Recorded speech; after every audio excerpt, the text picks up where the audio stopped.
자, 오늘 7장 볼 텐데 7장을 좀 설명을 좀 할 필요가 있어요.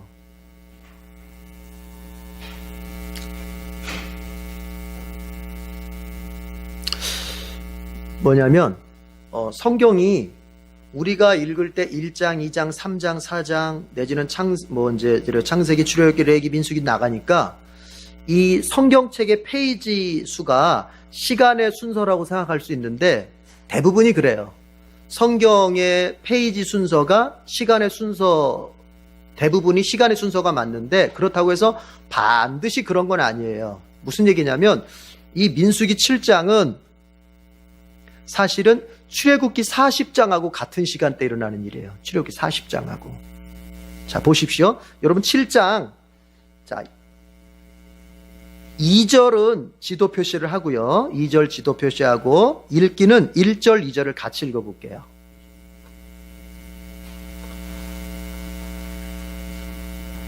표시, 지도 표시는 2절만 하고 읽기는 7장, 민수기 7장 1절, 2절을 같이 읽을게요. 1절부터 시작. 모세는 성막을 세우고 나서 성막에 기름을 부어 성막과 그 안에 있는 모든 기구를 거룩하게 하였다. 제단과 거기에 딸린 모든 기구에도 기름을 부어 그것들을 거룩하게 하였다. 이스라엘 지도자들 곧 가문의 우두머리들이 제물을 바쳤다. 그들은 지파의 지도자들로서 직접 나서서 인구조사를 한 사람들이었다. 자, 1절에 보니까 이렇게 되죠. 모세는 성막을 세우고 나서 성막에 기름을 부어 그리고 기구들을 이제 거룩하게 했다. 그렇고 있죠. 그러니까 이게 언제냐면은 여러분 성막을 언제 완성했어요? 출애굽기 40장에서 그게 출애굽 2년 1월 1일 날 그게 이제 완성이 됐잖아요. 그게 이제 성경으로 장 제목으로 보자면은 출애굽기 40장에서 우리 출애굽기 공부할 때 출애굽기 40장에서 성막 그날 봉헌했잖아요. 이 민수기 7장은 그때의 사건이다. 그때의 사건. 그러니까 시간적으로 한참 앞부분인 거예요. 우리 민수기 지금 1장 인구조사 했잖아요. 인구조사. 그 인구조사보다도 어느 때 일이다? 더 앞의 일이다. 이게. 이해가 되십니까? 예. 그러니까 하나님께서 성경을 기록하실 때, 성경을 우리에게 주실 때 반드시 그것이 시간 순서상으로만이 아니라 우리한테 필요한 게 있으면은요, 시간 순서를 무시한 채 주제별로 묶으세요. 주제별로. 어떤 주제에 알맞은 것, 주제에 맞는 것들을 거기에 이렇게 모아두시는 게 있어요.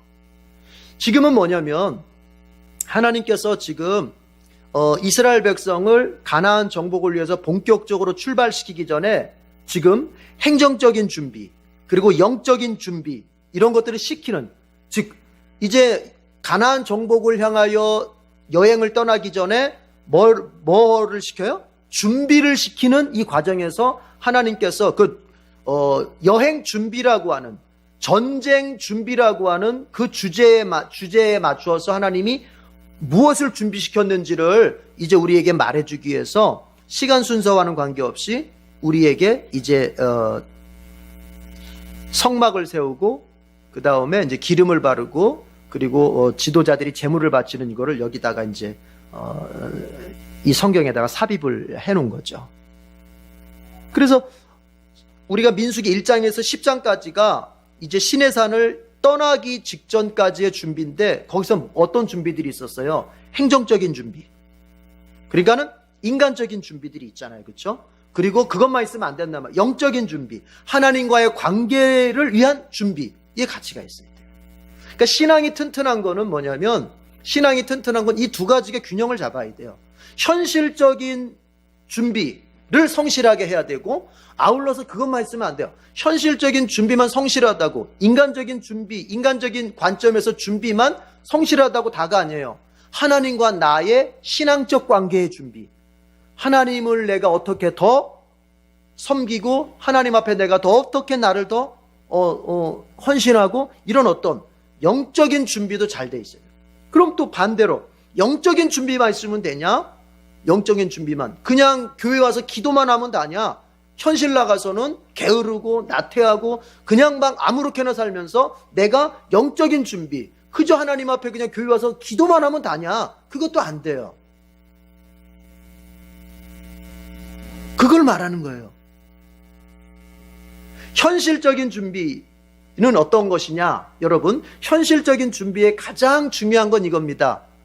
뭘까요? 성실함이에요. 성실함. 하나님이 신자에게서 찾는 현실적 어떤 삶의 태도는 이런 거 저런 거 다 말할 수 있겠지만요, 현실을 준비하는 데 있어서 가장 하나님이 신자들에게 원하는 태도는 뭐냐면은 너 성실하냐? 이거예요. 그리스도인들은 현실을 어떻게 살아야 돼요? 성실하게 살아야 돼요. 내가 감당해야 될 몫의 삶을 감당해야 돼요. 내가 가장이면 가장으로서의 삶을 감당해야 돼요. 내가 어느 직장에 속한 사람이면 그 직장에서 나에게 요구하는 그 업무 능력을 감당할 수 있어야 돼요. 그 성실함. 현실이 나에게 하나님께서 나에게 주신 현실을 갖다가 회피하거나 외면하거나 그것에 대해서 내가 하긴 하더라도 게으르게 하는 것은 하나님 앞에 복받을 그릇이 못 되는 것입니다. 현실을 어떻게 살아야 돼요? 성실하게 살아야 돼요. 성실하게. 그런가 하면 어떤 신앙적 관계, 영적 관계, 하나님과 나의 관계를 생각하면서 하나님과 나의 관계가 지금 어떠한지를 자꾸 점검하면서 하나님과 내가 지금 멀리 있는지, 하나님과 내가 지금 가까이 있는지, 하나님이 나에게 원하시는 신앙의 삶을 내가 현실을 준비하는 것 못지않게 열심히 아니 예수님 말씀을 따르자면은 너희가 먹는 거 마시는 거 입는 거, 즉 현실적인 문제죠. 현실적인 문제, 그것을 구하기 이전에 하나님의 나라를 구하는 거. 여러분, 하나님의 나라를 구한다, 그게 무슨 의미냐? 하나님과 나와의 관계를 구한다고 말해도 틀리지 않아요. 하나님의 통치를 구한다 말해도 틀리지 않아요. 즉 무슨 얘기냐? 내가 하나님을 잘 섬기고 있는가? 이거를 점검해 봐야 된다는 얘기예요. 이걸 먼저 생각해요. 예수님은 먹는 거, 마시는 거, 입는 거 구하기 전에 뭘 먼저 구해라? 하나님과 나와의 관계를 먼저 구해라. 그러면서 예수님이 이렇게 덧붙이시죠. 그렇게 할 때 하나님의 나라를 먼저 구할 때, 즉 하나님과 나와의 영적인 관계를 먼저 구할 때 이제 어떻게 됩니까? 먹는 거, 마시는 거, 입는 거, 현실적인 필요들이 어떻게 간다? 따라가게 하신다는 거, 하나님께서. 그러니까 신자의 삶은 여러분 어떤 원리인지 아시겠죠? 영적인 것을 먼저 추구하는 가운데 현실적인 것을 성실하게 살아서 그것이 나에게 오게 만드는 거예요. 이게 분명해야 돼요. 그럼 세상 사람들은 어떻게 살까요? 거꾸로 살죠. 세상 사람들은 이 세상에서 내가 현실적으로 육체적으로 살아가는 것을 먼저 찾고 먼저 구하고, 영적인 관계, 하나님과 나와의 관계, 시간이 나면 구하고, 시간이 없으면 안 구하고, 내지는 하나님에 대해서 전혀 무시하고 사는 사람은 그런 게 어딨어? 그저 물질이고 이 세상 현실적인 것만 있으면 되지 그런 게 어딨어? 영적인 게 어딨어? 내세가 어딨어? 죽으면 다 끝나는 거지 죽음 후의 세계가 있어? 이러면서 하나님과 관련된 것은 찾아요, 안 찾아요? 안 찾지요. 이게 완전히, 그러니까 신자와 불신자의 삶의 추구 원리가 여러분 어때요? 정반대예요. 반대. 신자는 뭐부터 추구하고? 하나님과 나와의 관계를 먼저 추구하고, 현실적인 것은 어떻게 살아요? 성실하게 살고. 불신자는 현실적인 것만 추구하고 그것만 중요하게 생각하고, 영적인 것은 어떻게 한다? 무시해버린다. 하나님이 지금 이스라엘 백성을 가나안에 이제 보내서 거기 정복하게 하실 텐데, 그 전에 뭘 시키고 계신다? 준비를 시키고 계신다.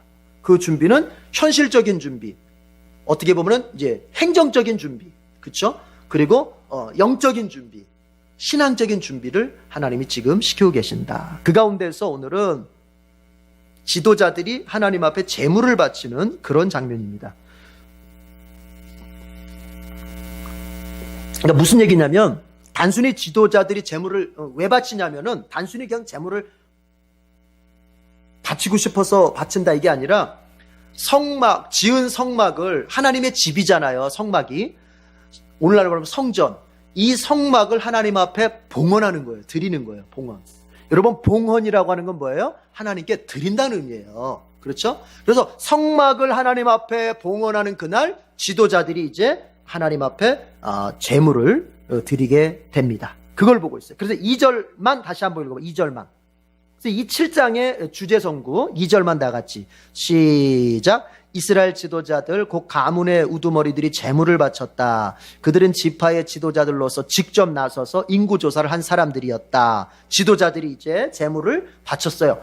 어떤 제물을 바쳤나? 제물을 두 종류로 나눠서 그러니까 제물을 2번 바친다고 봐야 돼요. 언제 바치느냐면 성막에 기름을 발라서 봉헌할 때. 여러분 구약에서 기름 이것은 어느 때 많이 쓰는 거냐면은 성별할 때, 거룩하게 구별할 때 기름을 바르는 거예요. 하나님께서 모세를 통해서 특별히 만들어라 한 기름이 있어요. 감람류가 있어요. 그 기름은 일반인들은 못 써요. 일반인들은 쓰면 하나님께서 내가 너희들을 내가 끊어버리겠다. 하나님께 저주하시겠다. 일반인들은 못 써요. 오직 그것은 뭐에만 쓰게 돼 있냐면은 성막에만 내지는 제사장들을 구별할 때만, 그러니까 하나님과 관련된 일에만 쓰는 기름이에요. 그거를 모세가 가지고서 이제 돌아다니면서 성구들, 하나님의 제사를 위하여 만들어진 그 기구들이 있잖아요. 그 기구들을 기름을 하나하나 바르는 거예요. 그러면 그게 뭐가 되느냐? 기구가 성구가 되는 거예요. 일반 기구가 뭐가 돼요? 성구, 거룩한 도구가 되는 거예요. 그게. 그러니까 여러분 모양이 다른 게 아니에요. 불집게 만약에 불씨 같은 걸 집는다. 불집게 일반 기구들하고 모양도 똑같고 용도도 똑같아요. 그러나 다른 게 있어요. 뭐예요? 거기에는 거룩한 기름이 발라져 있는 거예요.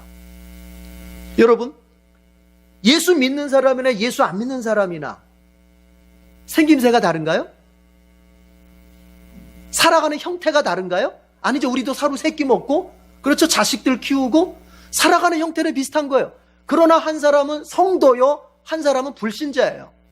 거룩한 무리, 거룩한 백성이고 한쪽은 불신자예요. 그 구별이 어디 있을까요? 그 구별이 뭐예요? 외적인 거? 옛날에 서양에서 서구 사회에서 정말로 그게 무식해서 그런 건지 아니면은 정말 나쁜 마음을 먹고 그런 건지 어땠어요? 피부색을 가지고 사람을 구별했잖아요. 피부색을 가지고 흑인들 너희들은 하나님 앞에 저주받은 하나님께서 함을 저주하셨는데 그 노아의 아들 함을 저주하셨는데 그 함의 자손들이 바로 흑인들이잖아요. 흑인들. 그러니까 니네는 저주받은 자손이니까 셈의 자손들, 야벳의 자손들, 백인들이 너희들을 갖다가 지배하는 거는 당연한 거야. 이런 신학 논리를 가지고서 백인들이 흑인들을 지배했던 거거든요. 그러니까 그때는 뭐예요? 하나님의 사람과 하나님의 사람이 아닌 종자를 여러분 뭐로 나눴어요? 피부색으로 나눴어요. 자, 그러면 지금은 뭐 그렇게 무식하진 않죠? 네. 여러분 뭐로 나눠요? 겉으로 봐서는 우리가 생김새 봐서는 모르는 거예요. 일반적으로 살아가는 모습은 모르는 거예요. 여러분 이 사람이 하나님의 거룩한 성도인지 하나님의 거룩한 사람인지 아니면 이 사람이 하나님을 대적하는 불신자인지 여러분 그 사람 안에 성령이 있을 때 그 사람 성도예요. 성령. 그러니까 구약의 기름이라고 하는 것은 신약의 성령을 상징해 주는 거예요. 그러니까 성막 안에 있는 모든 기구들이 다 일반 기구들하고 모양도 똑같고 기능도 똑같아요. 어떻게 보면 그러나 그것이 하나님의 거룩한 도구가 될 수 있는 것은 거기에 기름이 발라졌기 때문인 것처럼 우리 인간들이 하나님의 거룩한 사람으로 구별될 수 있는 것은 우리 안에 누가 계시기 때문에 성령이 계시기 때문에 그런 거예요.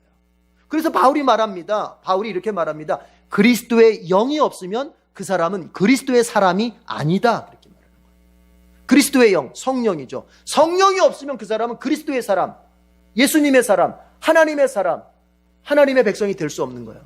자, 이것은 뭘 말하느냐? 뭘 말하느냐?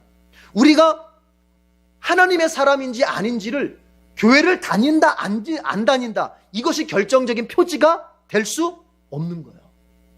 내가 어느 교회에 다닌다, 이것은 일반적으로는 우리가 교회 다닌다고 하면은 하나님의 사람이라고 인정을 할 수 있습니다. 그러나 본질적으로 정말 하나님 앞에 서가지고 심판을 받을 때, 내가 하나님 앞에 서서 심판을 받을 때는 하나님께서 너 어느 교회 다녔냐? 너 장로교회 다녔냐? 감리교회 다녔냐? 너 큰 교회 다녔냐? 작은 교회 다녔냐? 이걸 하나님이 묻질 않아요. 그럼 하나님이 뭘 보실까요? 너 교회 다녔냐 안 다녔냐 가지고 너 하나님의 사람이냐 아니면 불신자냐, 너 지옥 갈 사람이냐 천국 갈 사람이냐 나누는 게 아니에요. 그 사람 안에 누가 있어? 성령이 있느냐 없느냐예요. 그리스도의 영이 없으면 하나님의 사람이 아니다. 성령이 없으면 하나님의 사람이 아니다. 바울이 말합니다. 반대로 그의 행위가 조금 부족하고 그의 삶이 윤리적으로 도덕적으로는 조금 부족할 수 있어요.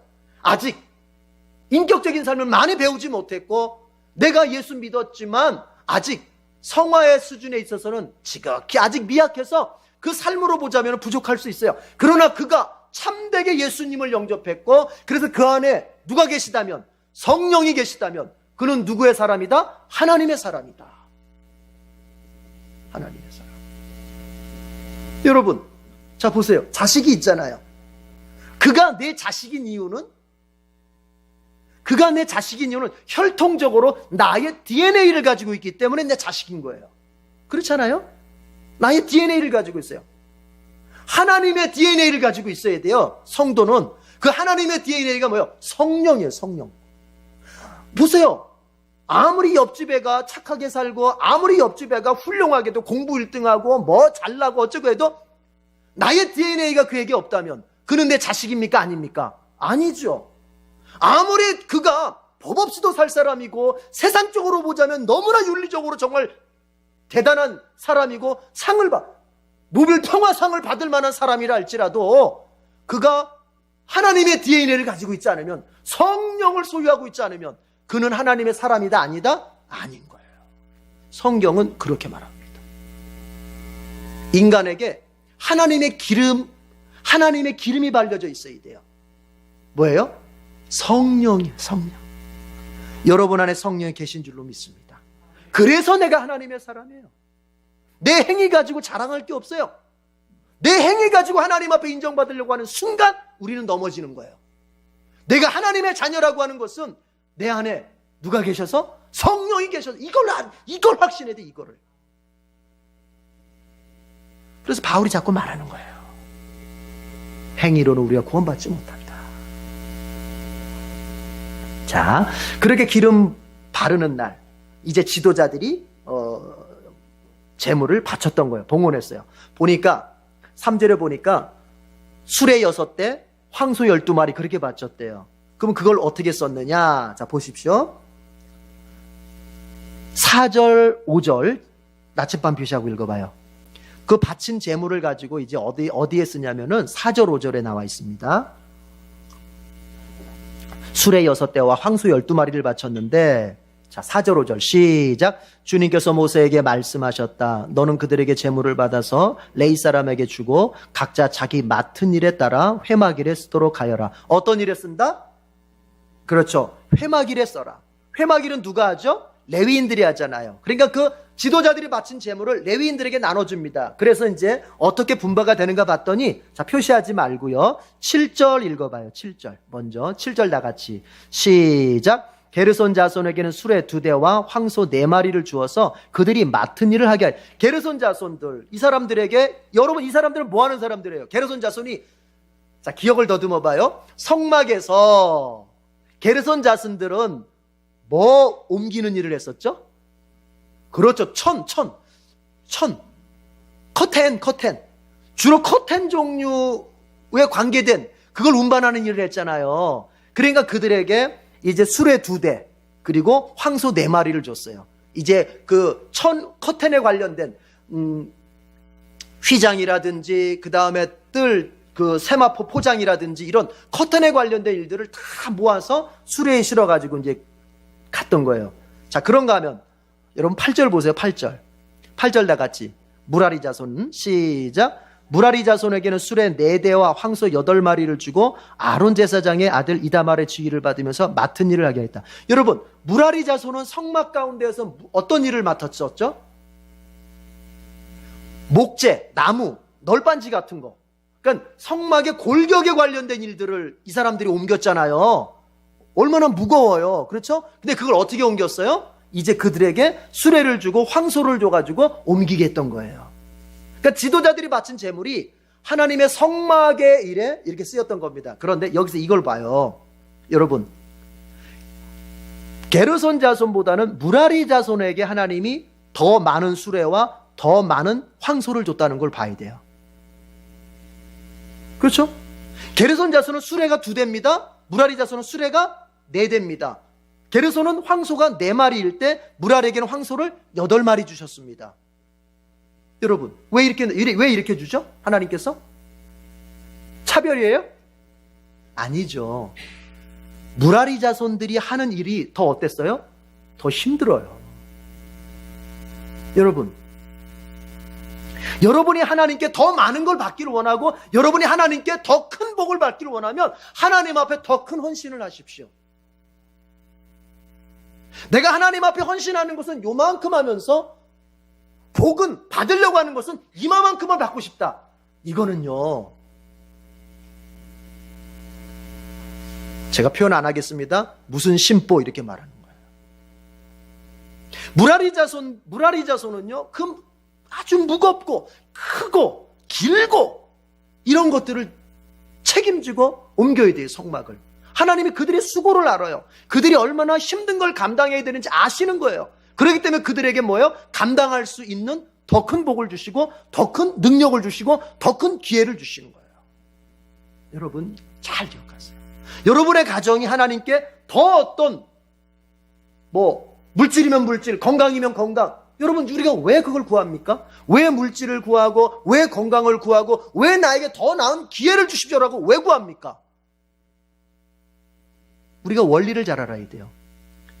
내가 구하는 그것이 하나님을 섬기는 데에 하나님을 섬기는 데에 그것이 쓰이는 것이 아닐 때에는 하나님은 주실 이유가 없어요. 이걸 알아야 돼요. 이거를 몰라요, 사람들이. 오히려 반대로 내가 지금 이 사람에게 지금 이 사람이, 이 성도가 구하는 이것을 주었을 때 이 사람이 예수를 더 잘 믿게 되는 게 아니라 예수를 더 못 믿게 되겠다고 하면, 여러분 입장 바꿔 생각해봐요. 여러분이 하나님이라면 그걸 줄 수 있겠어요, 없겠어요? 못 주는 거예요. 그래서 성경적으로도 그렇고 경험적으로도 그렇고 제 자신이 경험해봐도 그렇고, 보세요. 하나님께 헌신을 정말 많이 한 사람들에게 하나님이 복을 많이 주시는 이유가 여기에 있는 거예요. 그러니까 복을 챙길 생각을 먼저 내려놓고 내가 하나님 앞에서 어떻게 예배 생활을 하고 어떻게 헌신의 삶을 살고 있고 나는 하나님 앞에 어떻게 내가 내 자신을 그리고 나의 소유를 바치고 있는지를 살펴봐요. 거기에 벌써 답이 나와 있어요. 거기에. 하나님은 하나님께 자신을 드린 만큼 하나님은 그 사람에게 더 큰 기회와 더 큰 복과 감당할 수 있는 더 좋은 것들을 더 많이 주시는 거예요. 이거를 여러분이 기억하셔야 됩니다. 우리가 나는 하나님 앞에 드리는 일에 인색하면서 하나님은 나에게 주시기를 바란다. 이건 안 돼요. 그건 믿음이 아니에요. 우리가 천국 가는 구원, 죄를 용서받고 하나님 앞에서 의인이라 인정받고 내가 부활의 몸을 입고 천국에서 영생을 누리는 그 구원은, 여러분 그것은 우리가 아주 쉽게 얘기합시다. 공짜로 받을 수밖에 없어요. 그건 우리가 뭘 할 수가 없는 거기 때문에. 이해가 되십니까? 그것은 내가 뭘 할 수가, 내가 어떤 역할을 할 게 없어요. 할 게. 그러니까 하나님이 그냥 나에게 주실 수밖에 없어요. 어떻게? 공짜로 주실 수밖에 없어. 그러나 내가 구원받은 이후에 믿음을 더 좋게 하고 내 삶에 현실적인 복을 받아 누리는 것은 나의 역할이 필요한 거예요. 나의 헌신이 작용하는 거예요. 내가 주님 앞에 얼마만큼 헌신을 했느냐가 거기선 영향을 미쳐요. 이거를 좀 혼동하시는 것 같더라고. 내가 구원을 주님 앞에 은혜로 받고 구원을 그냥 공짜로 받았으니까 그냥 내 현실적인 복도 공짜로 받겠지. 아니란 말이에요. 달라요. 그것은. 마치 그건 뭐냐? 이런 거예요. 보세요. 여러분, 제가 여기 이제 우리 그 어머니 계시잖아요. 직원사님. 제가 직원사님이 저를 태어나게 하는 일에 제가 무슨 역할을 할 수 있어요? 없어요? 없잖아요. 제가 무슨 역할을 하겠어요? 직원사님이 저를 태어나게 하는데 저는 아무 역할을 할 수 없어요. 자, 그러나 보십시오. 이제 제가 태어난 후에 자식으로서 살아가면서 직원사님으로부터 칭찬을 듣고 직원사님으로부터 어머니로부터 좋은 것을 제가 선물 받을 수 있는 것은 나의 역할에 영향을 미치겠어요? 안 미치겠어요? 미치는 거예요. 자식된 도리를 잘 하면 할수록 나에게 뭐가 와요? 칭찬이 오고 선물이 오고 좋은 것들이 오는 거예요. 그러나 내가 자식된 도리를 못하고 그냥 하는 짓마다 그냥 진짜 몽둥이로 두들겨 맞을 짓만 하고 하는 짓마다 그냥 미운 짓만 하고 이러면 어때요? 여러분, 이걸 아셔야 돼요.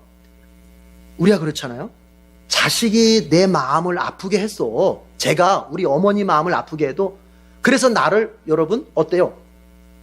이렇게 저렇게 회초리를 대도 자식 사랑하는 마음은 변해요, 안 변해요? 안 변하는 거예요. 그러니까 우리가 오해하지 말 게 뭐냐면 내가 하나님 앞에 나를 헌신시키지 않고 내가 하나님 앞에 나를 갖다가 내어드리지 않아서 하나님이 나에게 현실적인 복에 대해서 조금 이렇게 덜 주시거나 안 주시거나 그런다고 해서 하나님이 나를 사랑하지 않는다는 소리가 아니에요. 사랑은 어때요? 사랑은 동일한 거예요. 사랑은 동일한 거예요. 그러나 사랑은 동일해도 하나님께서 나에게 현실적인 복을 주시는 것은 나의 헌신, 나의 역할, 나의 드림, 이것이 영향을 미치는 거예요. 자, 보십시오. 무라리 자손은 다른 레이의 가문보다 하나님 앞에 더 자기 자신을 많이 내어드렸어야 되는 거거든요. 그러니까 하나님께서 그들이 더 감당할 수 있도록 뭔가 더 도와주시잖아요. 자, 잘 이해를 하셨죠? 예, 그렇게 정리를 딱 해야 돼요. 신앙생활도 그렇고 인생도 그렇고 하나하나가 정리가 돼야 돼. 아, 이게 이런 거구나. 정리가 안 되고 혼돈 속에 빠져 있으면 우리 아무것도 못해요. 자, 그렇게 해서 하나님께서 첫 번째 제물을 받아주셨는데 이제 지도자들이 두 번째 제물을 바치게 됩니다. 두 번째 제물을 어디를 보시냐면 10절, 11절 보십시다.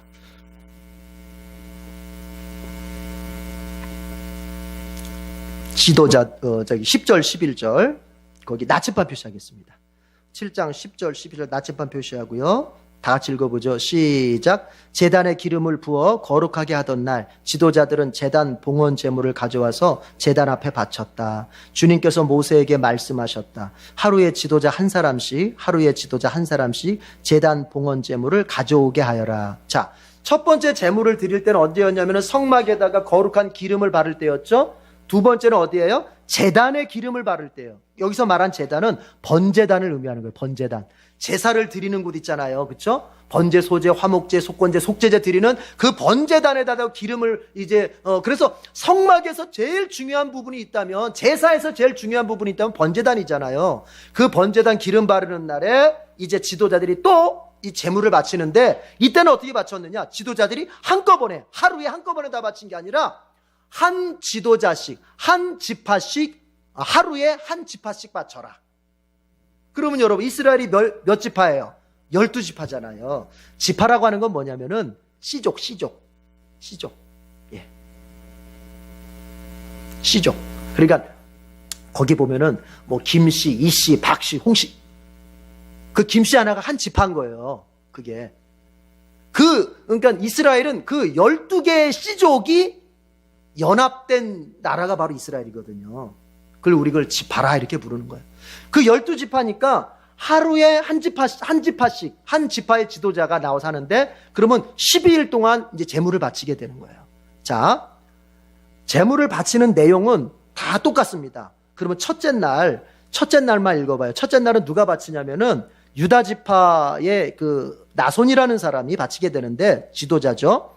유다 지파의 지도자 나손이 바치는데 어떤 것들을 바쳤는지 12절부터 13절 해서 17절까지만 읽어봐요. 이게 똑같아요. 12지파가 다. 어떤 걸 바쳤는지 12절부터 시작. 첫째 날 제물을 바친 사람은 유다 지파 소속 암미나답의 아들 나손이다. 그가 바친 제물은 성소의 세겔로 130세겔 나가는 은쟁반 하나와 70세겔 나가는 은대접 하나이다. 그 두 그릇에는 기름으로 반죽한 고운 밀가루 곡식 제물을 가득 담았다. 10세겔 나가는 금잔에는 향을 가득 담았다. 수송아지 한 마리와 순양 한 마리와 1년 된 새끼 순양 한 마리는 번제물로 바치고 순염소 한 마리는 속죄제물로 바쳤다. 화목제물로는 황소 2마리와 순양 5마리와 순염소 5마리와 1년 된 새끼 순양 5마리를 바쳤다. 이것이 암미나답의 아들 나손이 바친 제물이다. 이게 나손이 바쳤죠. 유다 지파가 바쳤죠. 자, 엄청 많이 바쳤죠. 그렇죠? 엄청 많이 바쳤어요. 이렇게 바쳤어요. 그리고 둘째 날, 셋째 날 이제 한 지파씩 돌아가면서 지도자가 나와서 제물을 바치는 거예요. 제물의 내용은 똑같아요. 근데 이 제물을 바치는 순서를 보니까 뭐냐면 우리 짐 배치 때 배웠죠. 이렇게 동, 서, 남, 북 짐 배치했을 때 이게 쭉 돌아가죠. 이렇게. 그렇죠.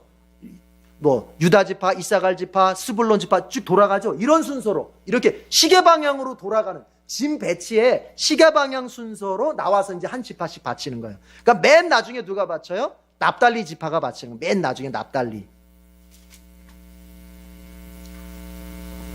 어딜 보시냐면 12째 날 보십시다.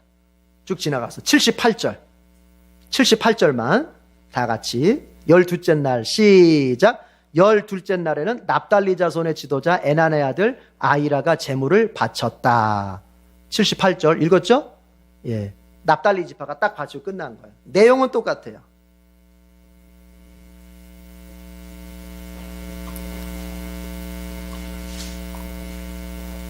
그래서 우리가 성경을 읽을 때 이 민수기 7장을 읽으면요 진짜 지루해요. 왜냐면은 12지파가 바치는 제물이 목록이 다 어때요? 똑같아요. 그러니까 똑같은 내용을 몇 번 읽어야 돼요? 12번을 읽어야 돼요. 12번이니까 얼마나 지루해요 그게. 아니 하나님께서는 그냥 그 12지파가 하루에 한 사람씩 이런 제물로 이렇게 바쳤다 끝 이러면 좋을 텐데 하나님이 하나하나 다 기록해놨어. 하나하나. 여러분 이게 그냥 하나님이 하신 것 같아도 이게 영적인 의미가 있는 거예요. 자 뭐예요? 여러분 제물의 내용이 똑같아요. 제물을 드리는 모양도 똑같아요. 그런데 이겁니다. 하나님은 한 사람 한 사람의 제물을 다 기억하고 계신다는 거예요. 우리가 지금 모여 있습니다. 예배 드리는 모습이 다 비슷합니다. 주일날도 마찬가지입니다. 와서 예배 다 비슷하게 드립니다. 그러나 하나님은 아신다는 거예요. 누가 예배를 어떻게 드리고 누구의 예배를 받을 것인지를 하나님은 아신다는 거예요. 모두가 여러 명이 드리는 예배를 할지라도 한 사람은 그 예배를 여러 명이 드리는 예배로서 받는 것이 아니라 어떻게 받으신다? 한 사람 한 사람의 예배로 받으신다는 거예요. 그러니 얼마나 우리가 중요하게 내 예배를 점검하면서 드려야 되겠어요. 여러분 분위기에 휩싸여서 드리는 예배가 되면 안 돼요. 사람들이 많이 모이는 곳을 좋아하는 이유가 있어요. 뭐냐? 많이 모이는 거기에 가면은 뭔가 이게 예배 분위기가 있거든요. 분위기가.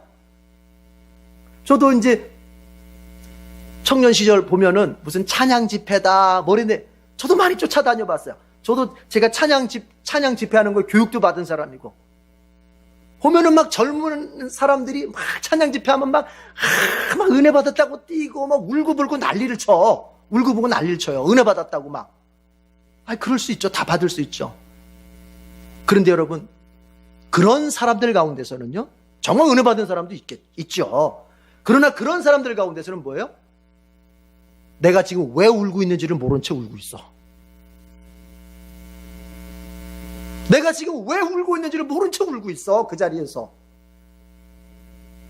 왜 그런 일이 벌어져요? 그 분위기에 압도되는 거예요. 그 분위기에. 여러분 가끔 이런 얘기 들어보셨어요? 어떤 교회에서 부흥이 한다. 그럼 부흥 강사 가서 기도하면 성도가 뒤로 낮아빠지더라. 이런 얘기 들어보셨어요? 기도하면 성령이 확 와가지고 뒤로 확 낮아빠진다고. 우리 교단에서는 그거를 이단으로 그거는 정죄했어요. 일종의 비냐두 운동인데, 저쪽, 토론토 공항교회에서 일어났던 비냐두 운동인데, 정말 성령이 충만한 종이 붙잡고 딱 기도하면 하다가 뒤로 나다빠진다는 거 아닙니까? 근데 제가 부교육자로 있던 교회에서도 그걸 하시는 분이 오셔가지고요. 여기 기도받고 싶은 사람 나오면서 쭉 앞에 세워서 나왔는데, 그때 제가 전도사 때니까, 뒤에서 넘어지면 머리 뒤통수 깨지면 안 되니까 제가 잡아야 되잖아요.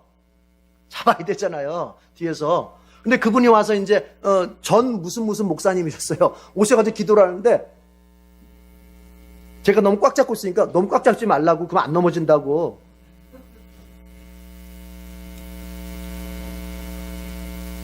저도 받았어요, 기도를. 근데 저는 안 넘어지더라고요. 근데 제가 가만히 봤어요. 가만히 봤는데, 뭐예요? 목사님이 오면 벌써 넘어질 준비를 하고 있어. 벌써 넘어질 준비를 하고 있어.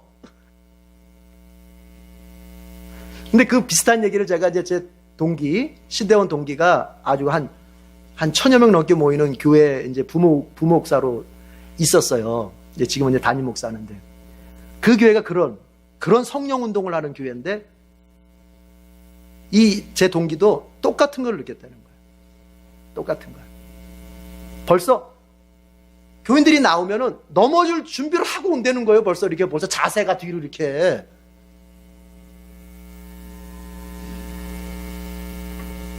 그게 뭡니까? 분위기에 휩싸이는 거예요. 분위기에. 여러분, 그 예배의 내용에 충실하고 내가 정말 하나님 앞에서 내 자신을 돌이켜보고 회개하면서 울고 정말 하나님 앞에서 새 삶을 살 것에 대해서, 정말 감당할 것에 대해서 마음의 결심을 하면서 하나님 앞에서 내가 울고 넘어지고, 좋아요. 넘어지든 서있든 울든 안 울든 좋아요. 그러나 중요한 건 뭐예요? 나의 마음 속에서 하나님을 향한 회개와 하나님을 향한 새로운 삶의 결단과 하나님을 사랑하지 못했던 것에 대한 이 가슴 찢어짐이 있으면서 그게 있어야 되는데, 그게 아니라 제가 오니까 나도 울고, 저 사람 넘어지니까 나도, 저 권사가 넘어지는데 내가 안 넘어지면 쪽팔려, 은혜 못 받아서. 그래서 넘어지면 이거 안 되는 거잖아요. 이거는. 이게 바로 뭐냐? 분위기는 분위기. 대중심리. 그런데 하나님은 다 아신다는 거 아닙니까? 너희 온 무리가 비슷한 모양새로 지금 내 앞에 나오지만, 나는 너희 한 사람 한 사람 마음속에 이 예배가 영과 진리로 정말 하나님을 사랑해서 드리는 예배인지, 아니면은 지금 이 분위기에 휩싸여서 드리는 예배인지, 아니면 정말 마지못해 끌려 나와서 앉아있는 예배인지, 하나님은 다 아신다는, 이게 바로 그 뜻이에요. 12명의 지도자가, 지파의 지도자가 똑같은 예물을 바칠 때 하나님은 그걸 하나하나 다 점검하시면서, 그걸 기억하시면서 그걸 성경에 다 남기셨다는 거. 이건 무슨 의미예요? 우리가 다 같이 예배를 드리는 것 같아도 하나님은 그 예배를 어떻게 살피신다? 한 사람 한 사람의 예배로 살피신다. 이해가 되세요? 그래서 신앙이라고 하는 것은 여러분 이런 게 아니에요. 내가 목사니까 내 아들들이 구원받을 수는 없어요. 내가 목사니까 내 아들들의 믿음이 저절로 좋아질 수는 없어요. 우리 이삭이 요셉이가 뭐예요? 하나님, 신앙이라고 하는 것은 하나님과 나와의 무슨 관계예요? 1대1 관계인 거예요. 1대1 관계. 1대1 관계. 그래서 그런 일이 벌어지는 겁니다. 그 믿음 좋은 사무엘인데도 그 아들들은 어땠어요? 믿음이 없었어요. 사무엘의 아들들은 믿음이 없었어요. 왜? 믿음은 하나님과 나와 1대1 관계인 거예요. 여러분 그렇게 따지면 그건 우리에게는 복음이에요. 복음. 왜요? 하나님 이렇게 말하시는 거 아니에요. 쟤는 저렇게 잘하는데 왜 너는 못해? 이게 아니에요. 하나님과 나 사이의 관계를 하나님 나를 아시고 내 수준을 아시고 내 형편을 아시고 나의 상황을 아시고 내가 이거밖에 할 수 없는 걸 아시면서 그 수준에서 얼마만큼 하나님을 진정성 있게 찾고 하나님을 간절히 찾는지, 하나님은 나의 맞춤형으로서 나를 대해 주시는 것이지 누구와 누구를 비교해서 나를 좋다 나쁘다 이렇게 말씀하시지 않는다는 얘기예요. 여러분이 교회 다닌 지 1년밖에 안 됐으면 1년 다닌 사람으로서 예배를 찾고, 여러분이 교회를 10년 다닌 사람이라면 10년 다닌 사람으로서 예배를 찾을 것입니다. 내가 목사라면 목사로서 감당해야 될 신앙생활을 하나님이 나에게서 찾을 것이고, 여러분이 평신도라면 평신도로서 감당해야 될 신앙 수준을 하나님은 찾으실 거예요. 1대1 관계이기 때문에. 그러니까 우리 자신도 누구와 누구를 비교해서는 안 되고, 내가 하나님 앞에서 지금 어떻게 나가고 있나, 그래도 내가 목사인데 내가 내 신앙생활을 지금 어떻게 하고 있나, 내가 안수 집사고 내가 권사인데 하나님 앞에서 내가 지금 신앙생활을 어떻게 하고 있나, 그래도 내가 명색의 집사인데 신앙생활을 어떻게 하고 있나.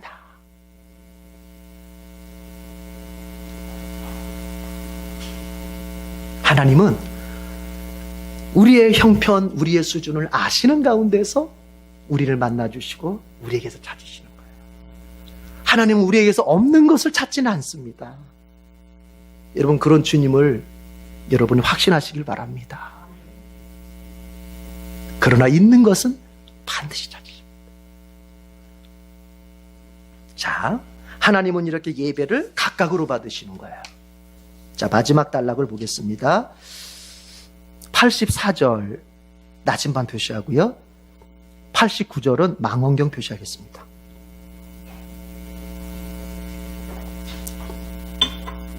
84절 나침반 표시,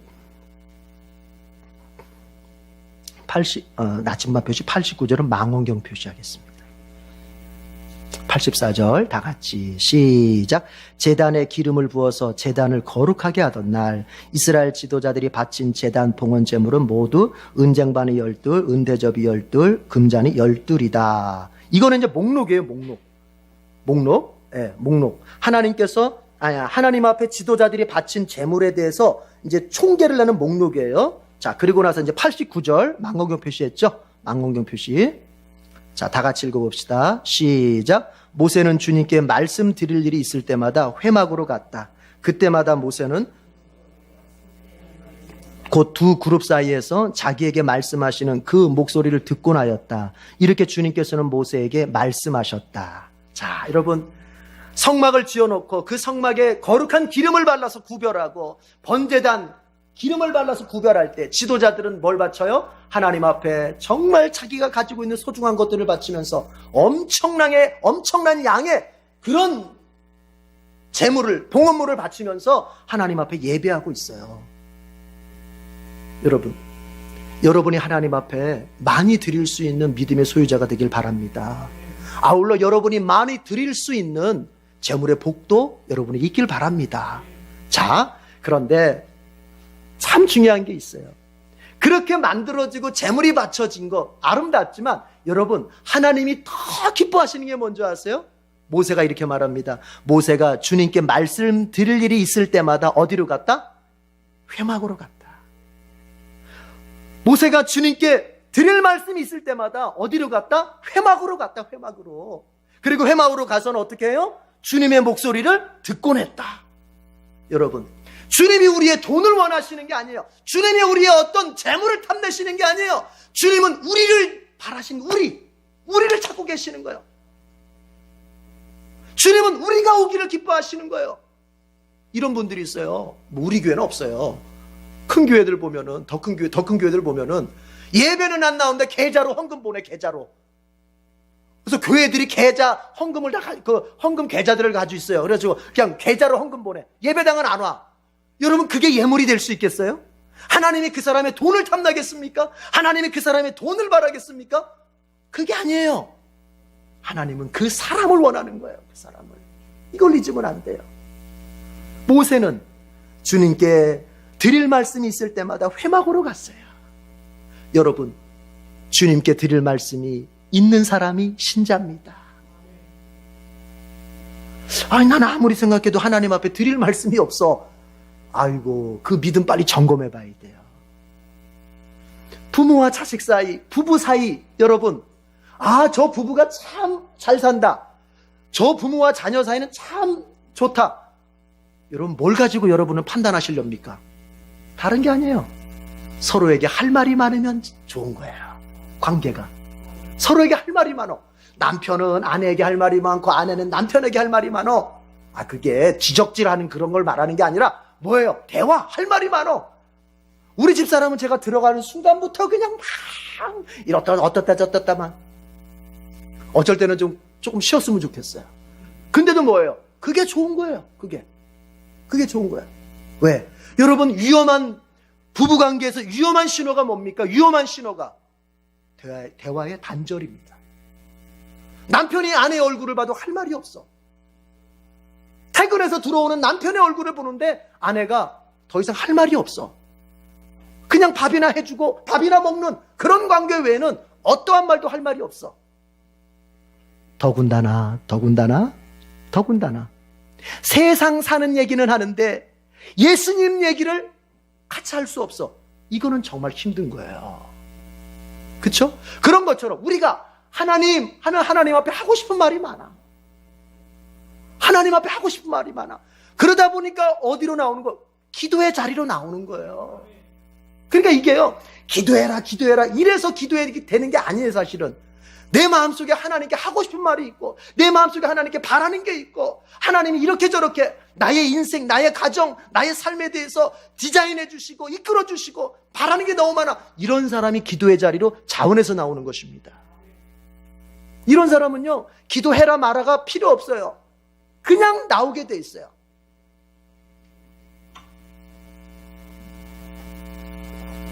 전도도 마찬가지. 전도도 전도해라, 뭐 전도 훈련하고 어쩌고 저쩌고, 이건 다 2차적인 것들이에요. 여러분, 내 안에 하나님에 대해서 하고 싶은 말이 누군가에게, 다른 사람에게 하나님에 대해서 하고 싶은 말이 넘치면 그게 전도로 나올 수밖에 없는 거예요. 내 안에 사실은 저 사람한테, 내 가족들한테 하나님에 대해서 할 말이 없는데 그걸 억지로 해내려니까 이게 전도가 힘든 거예요. 그래서 여러분, 기독교에서 잘 쓰는 말로 이 중요한 말이 있잖아요. 충만하다. 충만이라는 말이 뭡니까? 충만은 여기에 차여진 정도를 말하는 게 아니에요. 충만은 차여서 흘러 넘치는 걸 말하는 거예요. 충만이라고 하는 것은 어떻다고요? 차서 넘치는 걸 말하는 거예요. 넘치기까지 가야 충만이에요. 그러니까 성령 충만 주세요. 이 말은 뭐냐? 성령 충만 주세요. 성령이 내게 있는 걸 말하는 게 아니에요. 성령이 내게 너무너무 차고 넘쳐서, 성령의 은혜가 너무 차고 넘쳐서 이게 막 넘치다 보니까 이게 누구한테 가요? 내 가족한테 가고, 직장 동료한테 가고, 예수 얘기하게 되고, 복음 얘기하게 되고, 내가 은혜 받은 얘기하게 되고, 그래 전도가 그렇게 되는 거죠. 이게 넘치는 게 없으면은요, 아무리 그 사람이 사교적인 성격을 가졌어도 절대 전도 못합니다. 그러나 넘치는 게 있어 보세요. 성령이 넘치고 은혜가 넘쳐 보세요. 그 사람이요, 내성적인 성격이라도 전도하게 되는 거예요. 넘치는데 어떻게 하겠어 그게.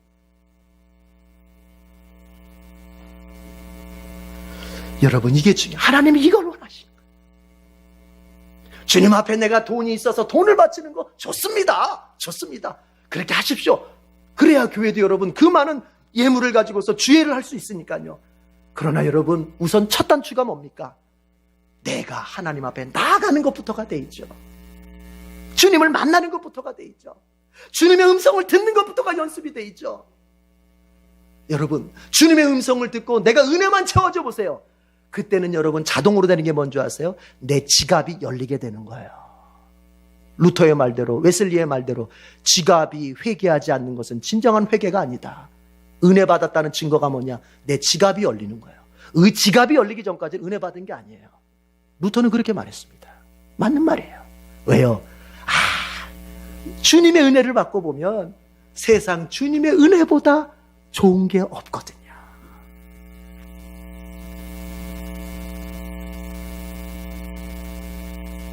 근데 보니까 저만 좋은 것 같아요, 지금.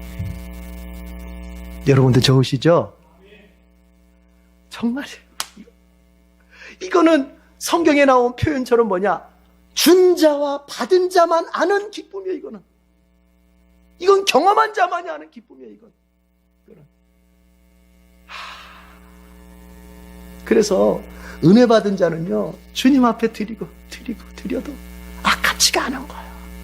왜냐? 세상에 가장 좋은 걸 받았다고 내가 확신하기 때문에. 여러분, 주님께 나아갈 수 있길 바랍니다.